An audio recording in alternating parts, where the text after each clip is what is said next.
Hello, everyone. Introducing the episode today. Today's episode is, what did I call it? Father Knows Least Story 1, When a Positive Turns Negative. So, that is today's episode. I will say this, it gets a little dark in the episode. I apologize. We have a heavy storm moving in over the mountains, and it got dark on me, and I didn't open the blinds because I didn't realize, because I'm not usually staring at the recording screen while I'm talking to you wonderful people.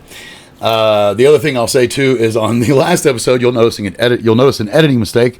I left a blooper in there because I should have cut out the very beginning of the episode after the introduction of the episode, right when I go into talking like I normally do, and give my little spiel. I ended up giving that spiel and the clock goes off, and then I forgot to edit that out. So hope you folks enjoy that, and say la vie, such is life.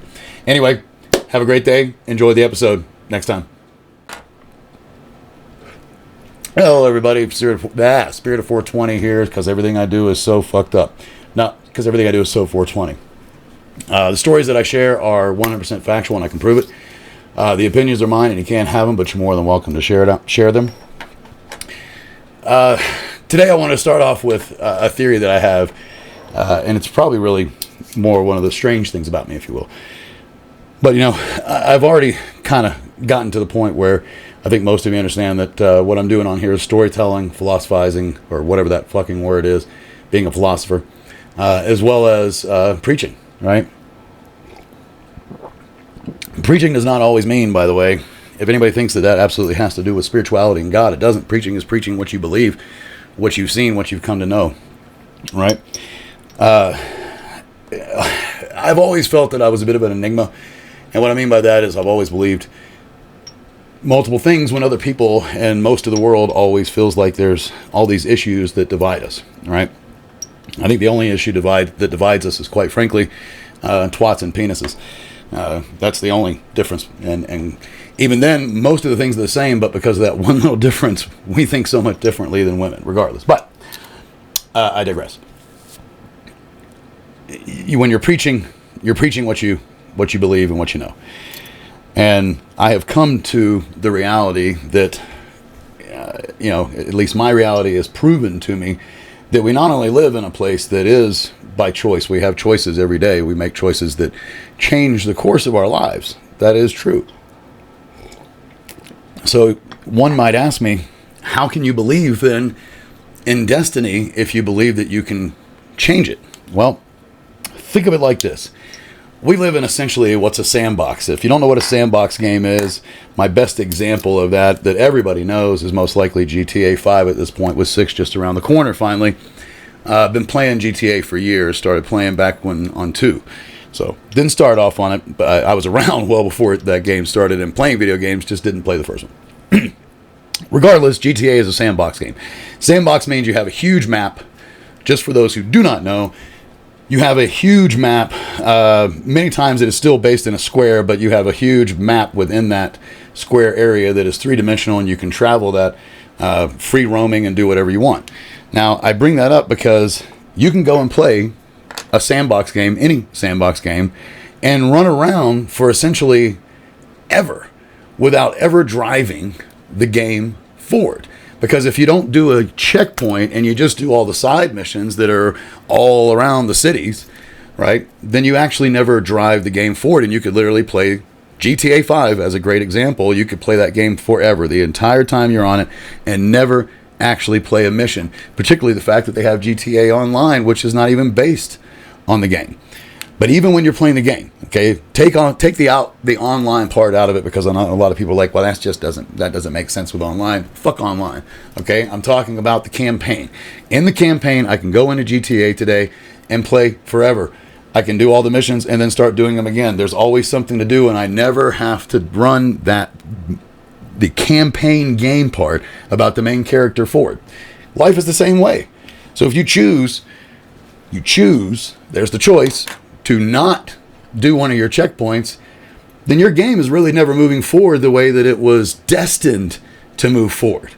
However, if you do your checkpoints and do them rapidly, and the faster you do them, the more you feel like you're on track, the more it feels like you're doing exactly what was supposed to happen, and the more you really realize that everything happens exactly the way it's supposed to, even though you do have choice. So if you can understand that, we already build a working model that allows for chaos and destiny to exist in the same place. And if our idiots on this planet can program it, then don't you think that God can, or whoever fucking made this place? Because I don't care who you are. You want to go back? This is where I get really technical. I never could stand Big Bang people who tell me that the Big Bang means there's no God. Really? Who the fuck made the Big Bang? Have you ever thought about that one? That's just the most simplest thing to think about. Something made it go bang. Isn't that the most reasonable thought? Because of cause and effect. Without cause, you have no effect. The Big Bang is an effect. If that's what you want to believe and that's the road you go down, then fine, go down it. But something made it happen and it wasn't spontaneous. So fuck off there. Anyway, story that I was going to tell. Funny enough, I had an instant. I need to give a shout out. Oh, and by the way, to end that little spiel, I'm playing my game. I have never felt more focused and more on destiny than I have ever felt in my entire life. And with me turning 50 tomorrow, I feel like I'm exactly where I'm supposed to be. And I actually feel more free than ever. And part of that, actually, funny enough, and I can't believe I'm saying this, because if you had talked to me 6 months ago, I would never have said this. But a big part of that has become Twitter. And what I mean by that is, unlike a lot of other places, and even TikTok, which still gives you a lot of restrictions, particularly for us cannabis folks, right? I can be whoever I want to be on Twitter. I can literally put my entire life out, which is what I'm doing. Now, I hope to grow the YouTube channel, yeah, and I'm going to always continue to grow it. But the fact is, my Twitter growth is ridiculous, and thank you. Thank you to every single person who is following me on Twitter. And I went Sunday, I had 50. Monday afternoon, I had 100. I just hit 250 5 minutes before I started this, and I've already gotten a couple more since I started this. So, it really is incredible. And I will just give this little clue to those who are trying to build themselves on Twitter. Be nice, be willing to be humble, and don't have pride, and tweet stuff that's fucking interesting. That's all it is to it. Add a gift to everything, because that makes it 5 times more interesting for the fucking reader to see something that visualizes exactly how you're feeling. That's all I'm going to say right now. I'll probably end up doing a whole episode on that, because I think it's really interesting what I found out, and I have spent $0. So, yesterday, I tried to tell my second to youngest son, I was trying to give him a great alternative. And what I mean by that is, he gets to spend the night down. My mother lives in the house. She's also their teacher. They're in school. And they spend Tuesday nights down there because they have Wednesday off. They go to school 4 days a week. Yeah, I do it differently. Regardless, then they go back down. They come back and spend the night up. So they spend 4 nights up every week upstairs and 3 nights downstairs. Tuesday night, Friday night, Saturday night.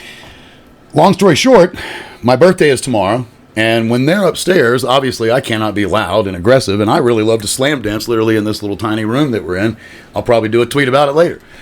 But my point is, I told my son, I was like, hey, I offered him to take away 1 and give him 2. Okay? And here's how I did it. I was like, look, if instead of you spending the night on Tuesday night, you spend the night on Wednesday, I will let you spend Wednesday, Thursday, Friday, Saturday, straight on through. And if you don't spend the night tonight with Gran, right, and you spend the night upstairs, then tomorrow, Wednesday, today, you will get a half day like you normally get on Friday, and school will be out, and you will have the rest of the week off. So it's literally taking 1 day away from him on spending the night and school by having them go to school 3 days in a row. They usually only do 2. And then also giving him 2 extra nights, a whole extra night of spending the night with Graham. But more importantly, it's all straight through. It's like a little mini vacation, right? It's a 4-day weekend. He freaked out. I mean, totally freaked out. And what I learned from it, because you learn from everything that happens like that, or the first point that I took from it, I should say, was how do you get a child to understand the importance of the future? And what I mean by that, in this case, like he's got to go with the flow. He's got to learn to, roll with the punches, take a change. If you cannot change anything in your life and you turn 18, it's not going to be long before you commit suicide, because the world does not put up with non-change. And if you don't believe me, I'm 50 and nothing is like it was 10 years ago. 20 years ago is different than that. On and on. Every 10 years, it's a fucking different world that I live in. And I'm amazed that I'm still here, and I'm amazed where it's going. But the point is, it's constant change. That is our whole mantra, is constant change. If we didn't constantly change, there's a smile, I forgot to do that today. If we didn't constantly change, then how would we fucking evolve, right? So how do you teach a child the importance of that when at a young age they are so driven on being happy, right? And we as parents, particularly the baby boomers started this, no offense to my parents, but we baby kids today, oh my God, if they're unhappy, God forbid.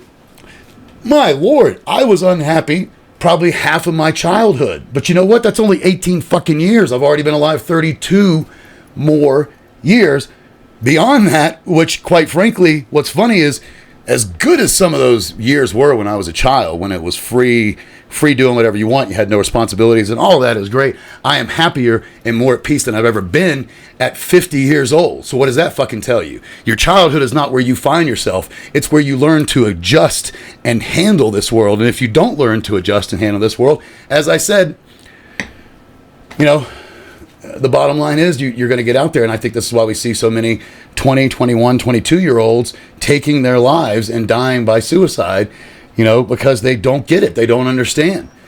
My ex, as a matter of fact, her life dissolved at 18 years old. And I'll just make this very, very quick and then move on. But essentially, for her entire life, for the full 18 years of her life up until 18, her parents lived together. And they never fought in front of her. That was a deal they made. And probably with 7 years left in the marriage or so, somewhere roundabouts, they decided they didn't want to be together. But they were not going to get a divorce until she went to college. So the moment that this woman goes to college, starting off her adulthood, they get a fucking divorce, and her entire world and what she believed in and what she thought was real was shattered in a fucking instance. It nearly destroyed her. I met her at 20 and she was still, 2 years later, I mean, honestly, she's still dealing with it today, and she's 5 years younger than me, so about to hit 45. But the reality is, I know she's still dealing with it. It still plagues her because we've talked about it, right?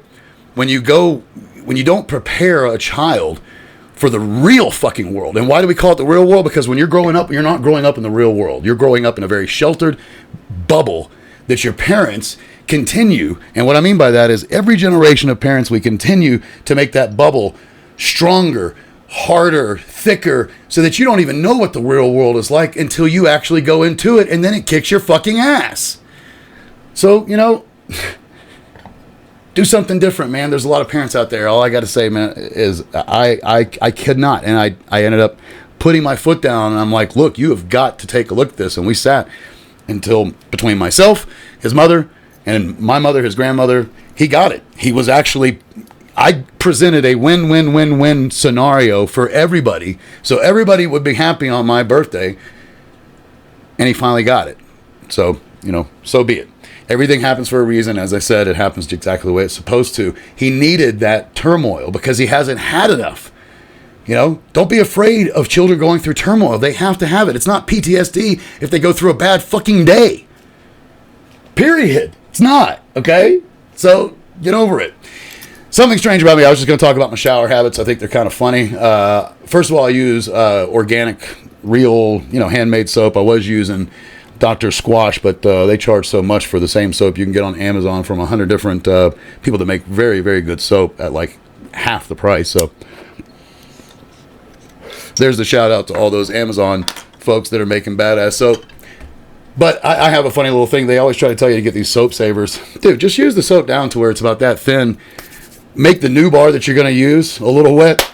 Squish it together with your hands. Leave it overnight. Boom. It's part of that new bar. That's how fucking easy it is. And I've actually been doing that since the days of using Crest and fucking Irish Springs and all that shit.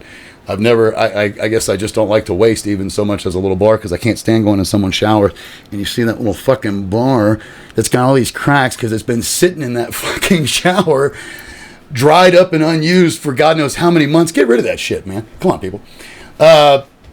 Another thing that I find funny in the shower, I always have to do like a major nose clear. I'll end up doing a whole episode on it, but essentially my oldest smashed my nose with a baseball, complete by accident. We were at a game. Long story. Like I said, I'll do an episode on that's a whole story unto itself. But when that happened, I got a deviated septum. And I now live up in the mountains, in the Rocky Mountains in Colorado. I think everybody's figured that out by now. So, quite frankly, it's horrible on the nose here. The air is ultimately better on one hand because there's not the thick humidity of the southeast, but you still have a lot of dust. And so when I go in there, man, I'm just like, phew, phew. I mean, I really clear it out. That's one of the things I do in the shower. Like probably, I guess, a lot of people pee in the shower. Yep, that's me too. But that's not strange anymore, man. We've been doing that for years. And we all now know it goes to a septic tank. It goes to the same place. If you don't know that, talk to your plumber. And last but not least, got to sing. I don't know about you folks, but I don't bring just a speaker. I bring if you know this thing is called the JBL Charge 4 or Charge 5. I don't know which one I have anymore, but it's a big-ass speaker. It's like a $200 speaker, and I have that thing on full blast while I'm in there, and I'm singing along, and it's great, and I hope that other people do it because it's a great release to, even if you suck at singing, which I don't absolutely suck, thank the Lord, but even if you suck at singing, do it. Do it in the car, too. I was doing that today. So, that's the episode for today. I don't have much else. Obviously, I'll probably think of something the moment that I hit stop, like I always do. It does lead me into most people don't realize just how normal strange is. It is good to be strange, so please help me pass on this thing. Hashtag be more strange. Hashtag strange is good. They should be on the screen already by now and probably disappearing about right now. With that, everybody thinks, excuse me, how does it go? Goodness gracious, how high am I already today? And I didn't even smoke bowl number 2. I'm getting right here. You know what? I'll take a hit. Maybe I'll clear my head and get the sentence out right. There it is. Opinions are like assholes. Everybody's got one, and everybody thinks that everybody else's stinks. Well, mine stink like fucking awesome coffee. With a hit blowing out. Boy, that tastes really good. And dank medical grade weed. And I do have an extra before I even go. I don't have to think about it. But I just got back and just got done paying for this year's MMJ card. That's my medical marijuana card. I call it my medical Mary Jane card. And I'm very happy to have it again. I did not do the EPC this year because I had done that for the last 2 years due to the pandemic. But I'm not really quite fearful of going, to the dispensary now every couple of days to get what I need rather than buying a bunch once a week, which is what I was doing. So, nonetheless, I do have my card back. It's fucking awesome. I love it. With that, have a great afternoon, folks. Have a great evening whenever you're watching this. Maybe have a great AM. It doesn't matter to me. Either way, see you on the next episode or see you on the fly. Nope. Well, I do have an extra. Funny enough, so. As Cheech Moran would say in Dust to Dawn, fuck it. I'm going to tell it to you anyway. Because it goes along with what I said in the episode today. And that is real quick. When you're a child, right, you absolutely look at your parents and think they have the easier life. And when you become a parent, you don't think, that the child has the easier life. But it's not necessarily the happier life, which I discussed in the episode, right? But the point is, it's kind of like one of those what the fuck life, because no matter which point of life you're in, no matter which point of life you're in. Sorry, I'm not making fun of anybody. I'm picking on myself for being fucking up on their mouth. But no matter when you're living life and at what point you are, you feel like the other side has it easier. It's that old adage, the grass is always greener on the other side, when in point in fact it's not. And many times you actually have it most likely easier or are able to deal with it, because as a parent, even though coming back to that, right, it's easier for them because they have no responsibilities. Is it really easier for them when they don't understand life? No, it's actually not, right? It's really easier on you because at that point you have a pretty good understanding of life, and in fact, for a lot of you, life has become dull. Wake up. Have a good time again. Either way, that's all I have to say. Have a great day. Until the next episode. One.